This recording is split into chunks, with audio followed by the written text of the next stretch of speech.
अस्सलाम वालेकुम, welcome two names virtual academy. अॼु असां डिस्कस कंदासीं जेको आहे सो टॉपिक हूअं डिटेल में पढ़ंदासीं त इम्पोर्टेंट टॉपिक आहे जेको पाकिस्तान स्टडी में मास्टर्स वग़ैरह करे थो। असां सिर्फ़ु टेस्ट पॉइंट ऑफ व्यू खां पढ़ंदा आहियूं, हिकिड़ो MCQ निकिरी सघे थो। ठीकु आहे। क्रिप्स मिशन, हाणे असांजो जेको जर्नी आहे टूवर्ड्स इंडिपेंडेंस आहे। क्रिप्स मिशन कॾहिं थियो हुयो? 1942 में। हाणे सभ खां पहिरियां त क्रिप्स मिशन छो थियो? जॾहिं 1940 में लाहौर रेज़ोल्यूशन में मुस्लमान गॾु थिया ऐं उते मुस्लमाननि जो ह्यूज क्राउड हुयो, जेको ह्यूज क्राउड ॾिसण खां पोइ कांग्रेस ऐं जेको आहे ब्रिटिश ते पहिरियां उन खे जेको आहे सफ़ा लाइट पई वठे ऐं को कंसेंट न पई ॾिए, कंसेंसस न पई ॾिए उन ते, छो जो ब्रिटिशर्स मसरूफ़ हुया जेको आहे सो वर्ल्ड वार 2 में। त कांग्रेस उहो ह्यूज अमाउंट ॾिसी करे कांग्रेस जूं ऐं ब्रिटिशर्स जूं वायूं बताल थी वियूं त न, हाणे मुस्लमान जेके आहिनि सभु हिकु जाइ ते हिकु कॉमन प्लेटफॉर्म ते जनाह जे चवण ते गॾु थिया आहिनि, ज़रूरु इहे को न को कमु कंदा। ठीकु। त उनखे जेको आहे सो मसइलनि खे हल करण लाइ ब्रिटिशर्स छा कयो, हिकिड़ो डेलीगेशन जेको आहे सो मोकिलींदा आहिनि सब कॉन्टिनेंट।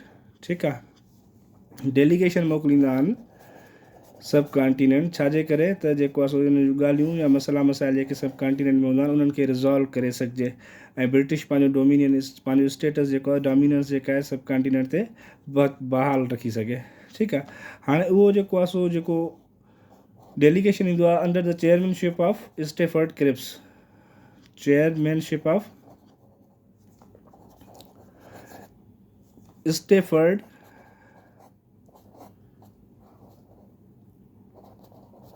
क्रिप्स। ठीकु आहे। स्टेफर्ड क्रिप्स छा हूंदो आहे? जो मोस्ट प्रोमिनेंट लीडर हूंदो आहे ब्रिटिश कैबिनेट जो, मोस्ट प्रोमिनेंट, तमामु अहम मेंबर हूंदो आहे, मोस्ट प्रोमिनेंट। ठीकु आहे। उन्हनि जी वार कैबिनेट जो या हाउस ऑफ कॉमन चवंदा आहिनि उनखे, हाउस ऑफ कॉमन जो तमामु जेको आहे इम्पॉर्टेंट मेंबर हुयो। उन जी चेयरमैनशिप में हिकिड़ो डेलीगेशन सब कॉन्टिनेंट मोकिलींदा आहिनि, उन डेलीगेशन जो नालो रखंदा आहिनि क्रिप्स मिशन। ठीकु आहे। क्रिप्स मिशन जेको कुझु जेको आहे सो कॉन्स्टिट्यूशनल सजेशंस खणी ईंदो आहे सब कॉन्टिनेंट जे मुस्लमाननि ऐं हिंदुनि सां डिस्कस करण लाइ। ठीकु। क्रिप्स मिशन जेको आहे सब कॉन्टिनेंट जेको डेलीगेशन पहुचंदो आहे क्रिप्स मिशन जो, उहो मार्च 1942 में दिल्ली में पहुचंदो आहे। क्रिप्स मिशन जो दिल्ली। अच्छा, ॿी हिकिड़ी ॻाल्हि तव्हांखे पाकिस्तान स्टडी जे MCQ जे बारे में ॿुधाए छॾियां। सिंध पब्लिक सर्विस कमीशन में जेको आहे सो सिर्फ़ु महीनो ऐं साल यादि रखंदा कयो। तक़रीबन तव्हां पोयूं टेस्ट में सिर्फ़ु महीनो ऐं साल ईंदो अथव, डेट घटि ॾींदा आहिनि, तमामु घटि। ठीकु आहे। मार्च 1942 में डेलीगेशन दिल्ली पहुचंदो आहे। ठीकु आहे। जेको विच ब्रॉड सम सजेशन, ठीकु आहे, कॉन्स्टिट्यूशनल सजेशंस हूंदियूं आहिनि, उन्हनि ते डिस्कस करण लाइ ईंदो आहे त हाणे जेको आहे फ्यूचर कॉन्स्टिट्यूशन जेको इंडिया जो ठाहियो वञे उहो कीअं ठाहियो वञे। ठीकु। जॾहिं इहो क्रिप्स मिशन जेको आहे सो दिल्ली पहुचंदो आहे, इहो हिन जो वेलकम जेको आहे सो न थींदो आहे, वेलकम कोन कंदा आहिनि इंडिया वारा, न मुस्लमान उन डेलीगेशन जी वेलकम कंदा आहिनि, न हिंदू उन डेलीगेशन जी वेलकम कंदा आहिनि। ठीकु आहे। कांग्रेस रिजेक्ट कंदी आहे, प्रपोजल खे, as well as Muslim League बि जेको आहे सो रिजेक्ट कंदी आहे। मीन्स सिंपली जेको क्रिप्स मिशन हो, Cripps mission was rejected by both मतलब मुस्लिम कांग्रेस एंड मुस्लिम लीग। हाणे क्रिप्स मिशन जो जेको डेलीगेशन आयो उहो रिजेक्ट थियो। उनखे ॿिन्ही पार्टीज़ जेके सब कॉन्टिनेंट मेजर पार्टीज़ हुयूं, एंटिटीज़ हुयूं, कांग्रेस, हिंदू ऐं मुस्लमान, ॿिन्ही उन्हनि प्रपोजल खे रिजेक्ट कयो। ठीकु। हाणे जॾहिं रिजेक्ट कयो न, उन सां ॻाल्हाइण लाइ तयारु कोन थिया, इवन उन सां ॻाल्हाइण लाइ तयारु कोन हुया, त उन खे चवनि त असांखे तोसां ॻाल्हियूं न आहिनि करणियूं। ठीकु आहे। जेसिताईं जेको आहे असांखे जेको आहे डोमिनियन स्टेटस न ॾींदे मुस्लमान हिन ॻाल्हि ते बीठा त असांखे जेको आहे सो सेपरेट होमलैंड खपे, पाकिस्तान जी ॻाल्हि कयो, ठीकु। त इन खे जेको आहे सो ॿिन्ही धुरियुनि जी रज़ामंदी शामिलु न थी सघी, ऐं जेको आहे सो Cripps mission without any fruitful result, ठीकु आहे, विदाउट एनी फ्रूटफुल रिज़ल्ट वापसि हलियो, ठीकु।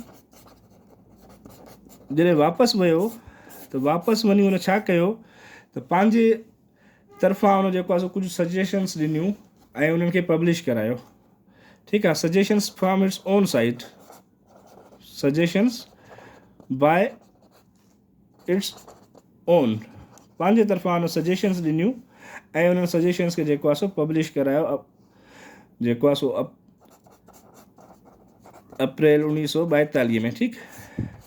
हाणे उहे सजेशन्स कहिड़ियूं, छाजे लाइ उहे सजेशन ॾिनई, उहे सजेशन इन लाइ ॾिनई त जेको इंडिया जो फ्यूचर कॉन्स्टिट्यूशन ठाहींदासीं या इंडिया जो जेको फ्यूचर कॉन्स्टिट्यूशन ठहंदो उहो हिन तिर्ज़ ते हूंदो, हिन तिर्ज़ ते हूंदो, ठीकु आहे।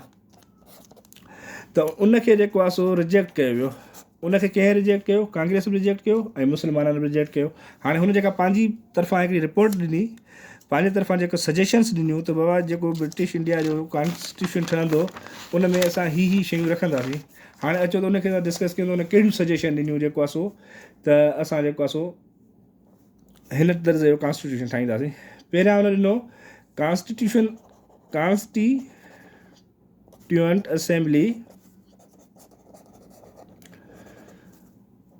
असेंबली जेका आहे consisting of elected and nominated representative of states, जो इंडिपेंडेंट स्टेट्स भी इंडिया में, जॾहिं पाकिस्तान इंडिया जी सेपरेशन थी उन वक़्तु 508 शायदि स्टेट्स हुयूं, इंडिपेंडेंट स्टेट्स हुयूं, स्टेट्स, ठीकु, टू फॉर्म फ्यूचर कॉन्स्टिट्यूशन। हाणे हिन चयो त जेके कॉन्स्टिट्यूशन असेंबली में जेके माण्हू इलेक्ट थियल हुया या इलेक्टेड हूंदा या उन मां जेके नॉमिनेट कंदियूं स्टेट्स, जेके प्रिंसली स्टेट्स हुयूं जेके माण्हू नॉमिनेट कंदियूं, उन्हनि जी हिकिड़ी कमेटी जोड़ींदासीं त फ्यूचर कॉन्स्टिट्यूशन जेको आहे सो हिन तिर्ज़ अमल जो हूंदो, हिन तिर्ज़ अमल ते फ्यूचर कॉन्स्टिट्यूशन खे असां फ्रेम करे सघूं त जीअं इंडिया खे डोमिनियन स्टेटस ते तहत हलाए सघूं ऐं ईज़िली जेको आहे सो उहो पंहिंजो जेको आहे सो हेजमनी जेको आहे सो मेंटेन रखी सघनि, ठीकु आहे।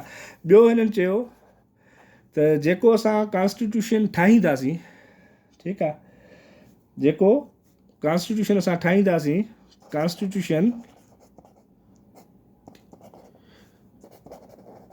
formed by the representatives of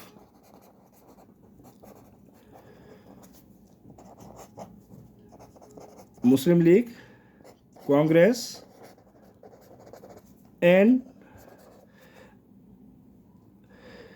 princely states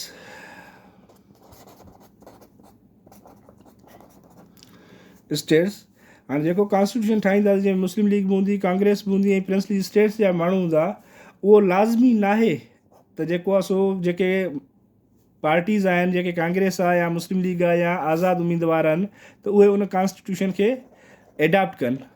उन्हनि ते मथां जेको आहे फ़र्ज़ु न आहे, उन्हनि ते लाज़मी न आहे त उहे उन कॉन्स्टिट्यूशन ते अमल कनि या उन कॉन्स्टिट्यूशन खे एक्सेप्ट कनि। जेकॾहिं एक्सेप्ट कनि था त ठीकु आहे, जेकॾहिं नथा कनि त उहे पंहिंजे पुराणे कॉन्स्टिट्यूशन या पुराणे जंहिं तिर्ज़ ते हुकूमत हलाए रहिया हुआ या पंहिंजी स्टेट खे हलाए रहिया हुआ, उहे आज़ादु आहिनि त उन तिर्ज़ ते पंहिंजी हुकूमत खे रन करे सघनि था। उन्हनि ते का फोर्स कोन्हे, को उन्हनि ते जेको आहे ज़ोर ज़बरदस्ती न थींदो त जेको कॉन्स्टिट्यूशन असां ठाहियो आहे तव्हां उनखे जेको आहे सो अमल कयो। टियों जेको उन्हनि रखियो त जेको आहे सो प्रिंसली स्टेट्स जेके हुयूं, प्रिंसली स्टेट्स जेके हुयूं shall be given the representation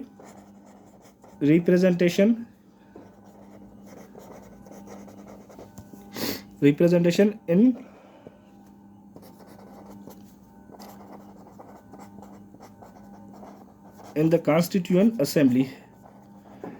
T जेका स्टेफर्ड क्रिप्स सां पंहिंजे प्रपोज़ल में शइ सजेस्ट कई, उन में इहा ॻाल्हि सजेस्ट कयईं जेके प्रिंसली स्टेट्स हूंदियूं, आज़ादु रियासतूं जेके हूंदियूं, उन्हनि खे बि रिप्रेज़ेंटेशन ॾिनी वेंदी।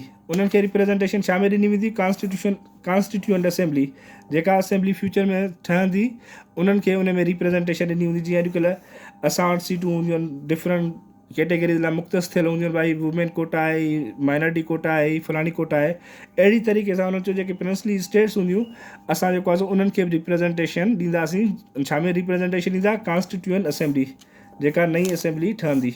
ठीकु आहे। हाणे उन में बि नेक्स्ट कहिड़ी ॻाल्हि कयनि जंहिं ते जेको आहे सो